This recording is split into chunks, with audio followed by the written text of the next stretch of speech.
ഇനി ഇവരുടെ പ്രസവം കാര്യങ്ങളൊക്കെ എങ്ങനെയുണ്ടായിരുന്നു? ബുദ്ധിമുട്ടുണ്ടായിരുന്നോ?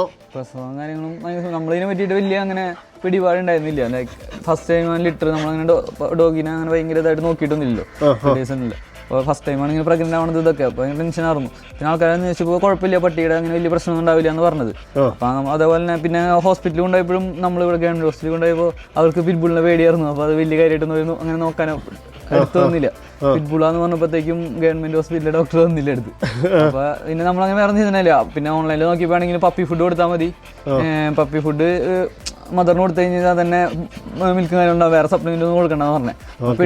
പെഡിഗിരി പപ്പി മാത്രം വാങ്ങിച്ചിട്ടാണ് കൊടുത്തായിരുന്നു. ലാസ്റ്റ് മാസങ്ങളൊക്കെ ആയപ്പോഴത്തേക്ക് ആ പെഡിഗിരി പപ്പി കൊടുത്തായിരുന്നു. ഫുഡ് ചോറിൻ്റെ കൂടെ തന്നെ നല്ലോണം ഇട്ട് കൊടുത്തായിരുന്നു. അതിന് കൊടുത്തിരുന്നുള്ളൂ. പിന്നെ വേറെ സ്കാനിങ്ങിന് ഒന്നിനും ആശുപത്രിയിൽ തന്നെ കൊണ്ടുപോയിട്ടില്ല. പിന്നെ ഇതിൻ്റെ മറ്റേ സപ്ലിമെൻറ്റ്സ് കാര്യങ്ങൾ അങ്ങനെ ഇതൊക്കെ ഞങ്ങൾ തപ്പി നോക്കിയപ്പോൾ ഓൺലൈനിൽ ഇപ്പോൾ നമ്മുടെ ChatGPT ചോദിച്ചിട്ടാണ് മെയിനായിട്ട് കുറേ കാര്യങ്ങൾ നമുക്ക് അറിയാത്തതിന് വേണ്ടി നമ്മൾ ചെയ്തായിരുന്നത്.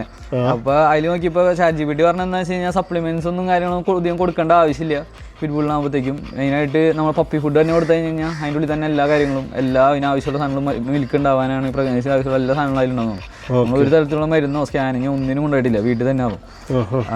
പപ്പി ഫുഡ് കൊടുത്തായിരുന്നു. ചോറിന് മറ്റേ നമ്മുടെ കഞ്ഞി കൊടുക്കുന്നതിന് കൂടെ നല്ലോണം puppy food pedigree puppy add ചെയ്ത് കൊടുത്തായിരുന്നു. അത് മാത്രമേ കൊടുത്തിട്ടുള്ളൂ. അത് കഴിച്ച് തന്നെ ആൾ അത്യാവശ്യം ഉണ്ടായി.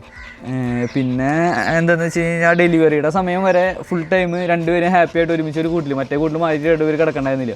ഭയങ്കര നൂലോളിയും പ്രശ്നമായിരുന്നു ഡോറ ഒറ്റയ്ക്കാക്കിയത്. അപ്പോൾ ഡെലിവറിയുടെ സമയം വരെ രണ്ടുപേരും ഒരുമിച്ച് വൈകുന്നേരം രാത്രിയാകുമ്പോൾ വെച്ചിടും, രാവിലെ അവർ രണ്ടുപേരും ഒരുമിച്ച് കൂട്ടി കയറും. അങ്ങനെയായിരുന്നു ഡെലിവറിയുടെ സമയം. വൈകുന്നേരം ആയപ്പോഴത്തേക്ക് അന്നൊരു ദിവസം ഇവള് ഇങ്ങനെ കരഞ്ഞ് ഒച്ചയുണ്ടാക്കി. അപ്പോൾ തുറന്നിട്ടപ്പോൾ പുള്ളിക്കാരി പോയി ബാക്കിൽ പോയി മറ്റേ നമ്മുടെ എന്താ പറയുക ചകിരിയൊക്കെ കൂട്ടിയിട്ടുണ്ടായിരുന്നു. അതിൻ്റെ ഉള്ളിൽ പോയി ഒരു കുഴി ഉണ്ടാക്കി അവളെ കിടന്ന് സെറ്റായി. കുറച്ച് നേരം കഴിഞ്ഞപ്പോഴത്തേക്ക് അപ്പോൾ ഒരു 11 മണി വരെ നോക്കിയപ്പോൾ ഒന്നും കുഞ്ഞുങ്ങളൊന്നും വന്നിട്ടില്ല. പിന്നെ ഒരു അമ്മ പിന്നെ ആളവിടെ കിടക്കാറുന്നു, ആളടച്ചിട്ട് കിടന്നു.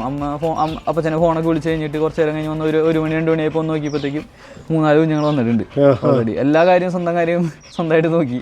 പിന്നെ കുറച്ച് നേരം ഇവിടെ നോക്കിയിരുന്നു. ഓരോ പപ്പി വന്നുകൊണ്ടിരുന്നു. അങ്ങനെ മൊത്തം 8 പപ്പികളുണ്ടായിരുന്നു. സ്വന്തം കാര്യം നോക്കി സ്വന്തമായിട്ട് ഒരു കുഴപ്പമില്ല.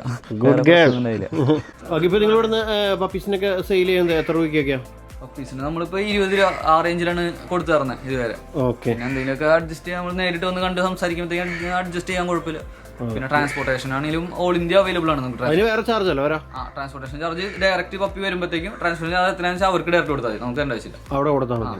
പപ്പി വരുമ്പോൾ അവർക്ക് കൊടുത്താൽ മതി. പക്ഷെ ഞാൻ സജസ്റ്റ് ചെയ്യുന്നത് ഇവിടെ വന്ന് ഡയറക്റ്റ് കണ്ട് മെയിലിനും മദറിനും ഫാദറിനും കണ്ട് നോക്കി എടുക്കണമെങ്കിൽ ഏറ്റവും ബെറ്റർ.